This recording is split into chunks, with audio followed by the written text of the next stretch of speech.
반갑습니다. 오늘은 시편 12편 말씀을 함께 나눌게요. 1절 말씀을 읽고 나누는 시작을 합니다. 내가 여호와께 피하였거늘 너희가 내 영혼에게 새같이 내 산으로 도망하라 하면 어찌함인가. 악인이 활을 당기고 화살을 시위에 먹이며 마음이 바른 자를 얻은 데서 쏘려 하는도다. 터가 무너지면 의인이 무엇을 하랴. 믿어지는 은혜를 위해서 기도하십시오라는 제목으로 말씀을 함께 나눌게요. 시편 11편은 보통 다윗의 확신시라고 이야기를 하죠. 다윗이 어려운 가운데서도 주변 상황에 흔들리지 않고 자기 믿음을 굳건하게 지켜가고 있다는 겁니다. 11편의 정확한 불분명해요. 사울이나 혹은 그의 아들 압살롬에게 쫓길 때의 상황이라고 추측이 되는데 다윗은 더 이상 피할 데가 없는 상황에 이르렀던 것 같고 주변의 사람들은 다윗의 미래에 대해서 진단을 하는데 내용들이 다 암울한 거예요. 물론 그들은 의도한 것은 아니겠지만 그들의 말 때문에 다윗의 믿음은 시험대에 오르게 되는 것이죠. 이때 다윗의 반응이 우리에게 전해주는 교훈이 있다라는 겁니다. 2절 말씀을 보면 이렇게 말하죠. 악인이 활을 당기고 화살을 시위에 먹이며 마음이 바른 자를 얻은 데서 서려 하는도다. 이미 어두운 데서 악인들의 활 시위는 당겨져 있습니다. 그들의 공격 대상은 바른 자인데 여기서 바른 자는 아마도 다윗 자신을 가리키는 말이 아닐까 이렇게 이해가 돼요. 다윗은 이런 상황에서 사람들이 고백을 하죠. 1절에 보니까 내가 여호와께 피했다 이렇게 말을 하는 거예요. 문제는 그 말을 들은 주변 사람들의 반응이죠. 아마 그들 중에는 참된 친구들도 있었을 것이고 또 그를 넘어뜨리는 원수가 보이지 않지만 그런 사람들도 있었을 거고 사람 속 모르잖아요. 그죠? 하지만 뭐 그렇다고 다윗을 너무 미워하는 사람들은 주변에 있었던 것은 아니라고 봐요. 왜 가까이 있는 사람들이 이야기하는 거니까. 근데 문제는 그들이 하나같이 다윗에게 말하기를 새같이 산으로 도망하라 이렇게 말을 하는 겁니다. 현실적인 대안을 제시하는 것 같아요. 왜? 힘 있는 사람이 다윗을 죽이려고 할 때 핏이라는 게 상책이잖아요. 그런 차원에서 주변 사람들은 아마 다윗에게 생명을 구할 것을 조언하는 것 같습니다. 그러나 문제는 그들이 가까운 가족이고 혹은 지인이거나 또는 함께하는 부하들이었다면 누군지 몰라요. 근데 그 주변 사람들 중에 혹시 가까운 바로 그런 사람들이 있었다면 이야기는 많이 달라지는 거죠. 왜? 다윗의 미래를 대단히 비관적으로 말하는 것이기 때문에 함께 했더니 지금 당신은 도망가야 됩니다. 이렇게 말을 하는 것이죠. 사람들은 다윗에게 또 이렇게 말해요. 터가 무너지면 의인이 무엇을 하랴. 무슨 말이냐면 당신이 사울이든 압살롬이든 간에 잡히면 또 잡혀서 죽으면 당신이 이루는 게 뭐가 있겠습니까? 무슨 뜻을 이룰 수 있겠습니까? 이런 차원에서의 도전이거든요.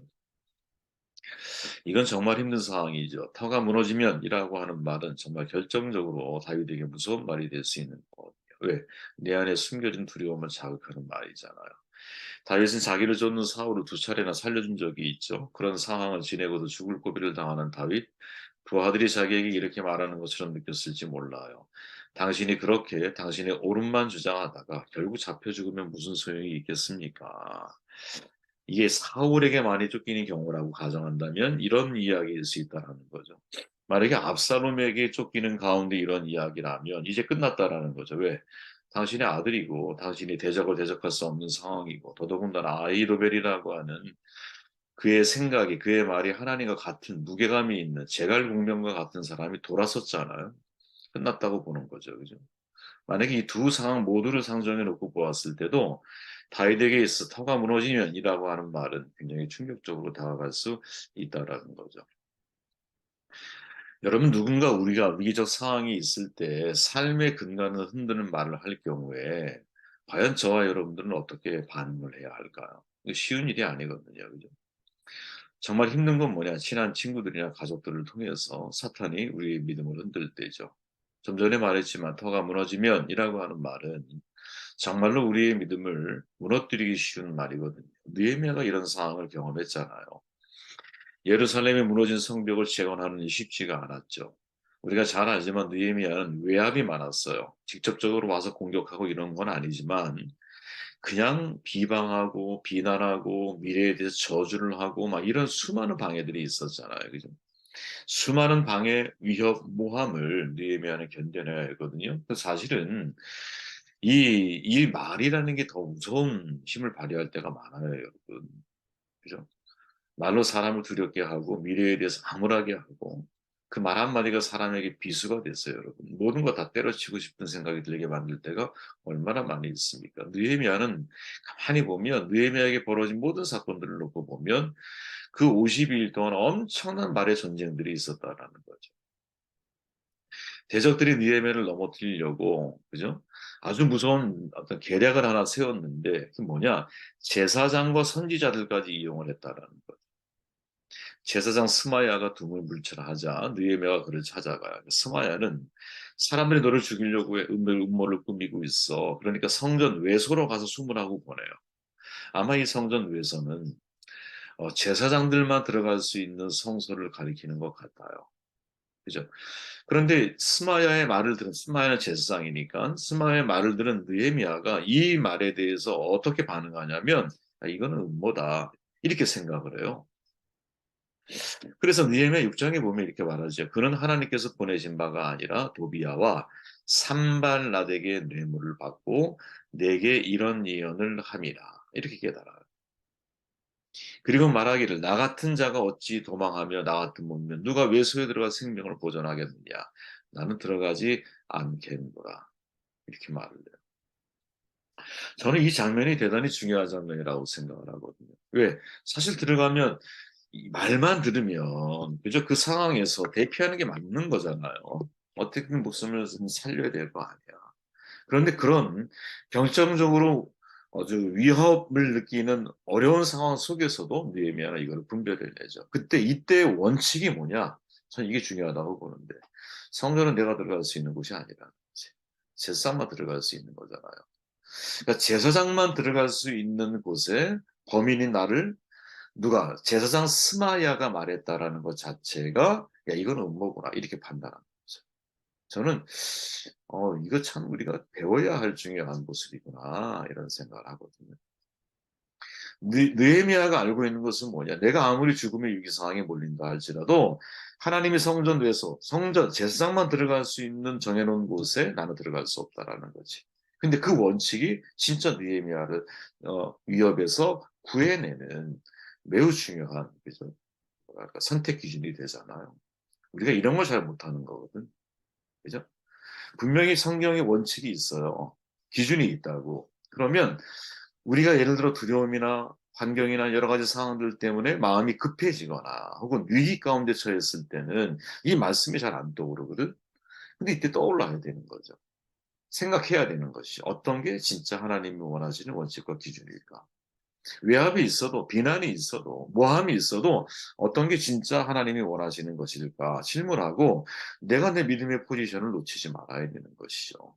느헤미야가 바로 그 대표적인 아주 중요한 모습을 우리에게 보여주고 있고 다윈 역시 마찬가지라는 거죠. 주변의 지인들이 지금 터가 무너지면 당신이 아무것도 아니지 않습니까? 죽으면 끝입니다. 이렇게 말을 하는데 그런 상황 속에서도 나는 누구에게 피해? 여호와께 피해야겠다. 이렇게 말하는 거죠. 대단한 거예요. 저는 여기서 여러분 중요한 교훈을 얻을 수 있다고 보는 거예요. 야, 다윗이 우리에게 전해주는 교훈이 뭐냐? 여기서 목사님도 그런 말씀을 하지만 여기서 목사님 그런 말을 하죠. 우리가 믿어지면 시험은 끝나는 거라는 거지. 저는 그걸 달리 표현해 보고 싶어요. 진짜 믿어지는 은혜를 위해서 기도할 수 있어야 된다는 거죠. 여러분 믿음이라는 거 있잖아요. 노력해서 얻는 것이 아니라고 보거든요. 전적인 하나님의 은혜야. 바울이 말하죠. 너희가 그 은혜로 인하여 믿음으로 말미암아 구원을 얻었나니 이는 너희에게서 난 것이 아니요 하나님의 선물이라. 믿음 앞에 뭐가 있어? 은혜가 있다. 항상. 이것을 웨슬리는 뭐라 그래? 선행적 은혜, 선제적 은혜 이렇게 표현을 하죠.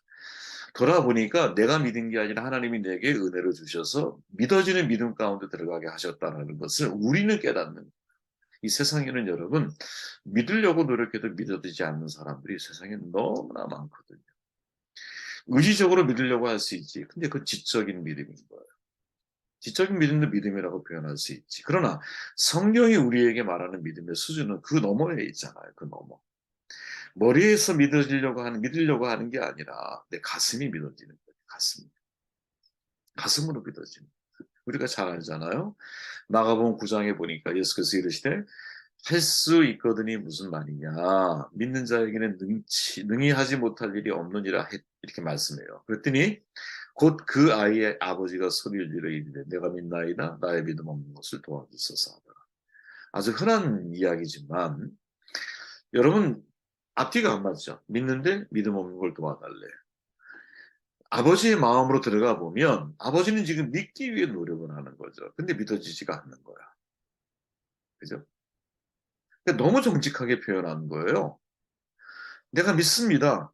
이거를 좀 더 쉽게 이런 거죠. 믿고 싶은데요, 안 믿어져요. 이런 말이죠. 머리로 인정이 되지만 마음이 확신이 없는. 지적 동의에 머물러 있는 거예요. 그러니까 지식을 쌓아서 여러분 우리가 하나님 믿음을 학습할 수 있어요. 신앙행위도 가능해요. 그런데 이 믿음은 여러분 세파가 불면 인생의 풍파를 만나면 고난과 위험의 상황에 직면하면 어디로 살았는지 바람과 함께 사라져버려요. 지적인 믿음.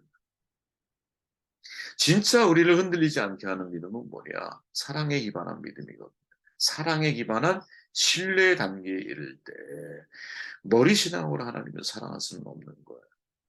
그래서 여러분 샤를르 드 푸커라고 하는 수도사가 이렇게 말하잖아요. 하나님을 믿는 자에게 가장 어려운 것은 하나님을 믿는 것이다.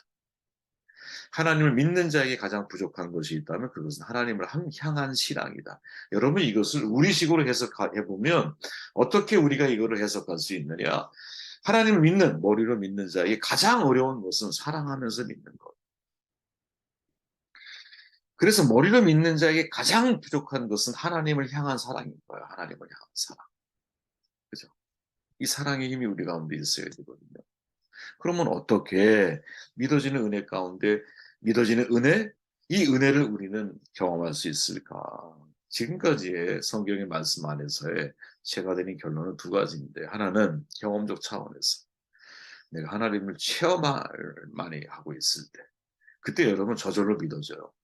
내가 하나님에 대한 체험이 직접적인 경험이 내 안에 있을 때 생각해 보세요. 여러분 사도 바울이 다메섹 도상에서 하나님이 찾아오시죠. 부활하신 주님께서 그 이후에 바울은 그 어떠한 난관과 고난과 역경이 있어도요, 다 그냥, 아, 전혀 흔들리지 않아. 왜? 본인이 하나님을 직접적으로 체험했기 때문에. 그죠? 그래서 여러분 직접적인 체험이 중요한 거예요. 그죠? 여러분 모두가 사실 이런 은혜가 있으면 좋겠어. 하나님을 더 깊이 만나는 은혜. 내가 직접적으로 하나님을 체험하는 은혜.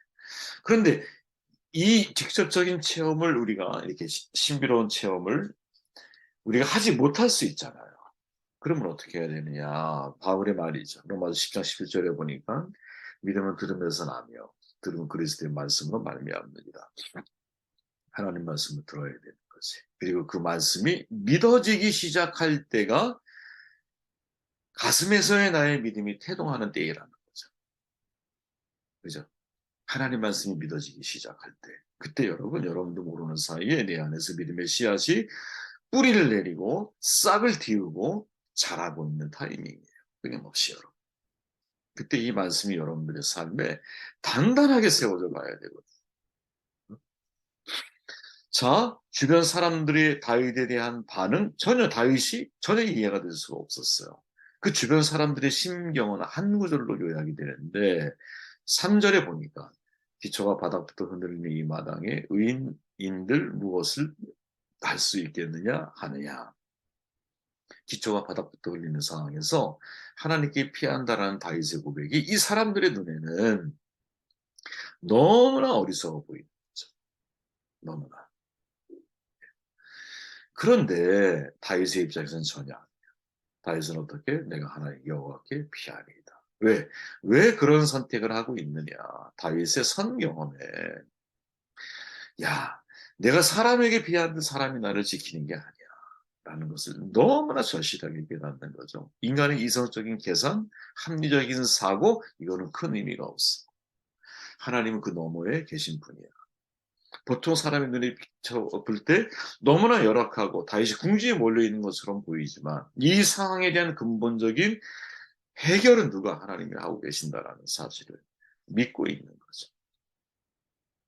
골리앗 앞에 선 다윗, 객관적인 상식을 넘어선 믿음의 사람의 모습이죠. 그죠? 이 믿음이 우리 가운데 있느냐. 저 바라기는 여러분 진짜 그런 것 같아요. 아무리 힘들어도 하나님이 믿어줘야 되잖아요. 하나님이 이 상황을 지키실 거야. 참 이게 뭐랄까 너무나 맹목적인 것 같고 어리석은 것 같고 과연 그런 결과가 만들어질 수 있을까? 사람들은 그렇게 말할 수 있어요. 그러나 우리는 정말 모든 것을 합력해서 선을 이루신 하나님을 믿고 나의 삶에 절대 우연이 아니라 필연적으로 다가오시는 하나님이심을 믿고 내게 주어진 모든 상황들조차도 내가 주의 말씀에 순종해 나가야 할 그런 그러한 문제들이라고 하는 신앙 의식을 가지고 인생을 살아가는 사람이라면 어떠한 문제 앞에서도 내가 하나님께 피하는 것이 인생의 행복이고 그게 이 문제를 해결할 수 있는 키워드, 열쇠다. 이렇게 우리가 이해할 수 있지 않겠나 하는 생각을 해보게 되었습니다. 말씀 듣고 기도하시고 제가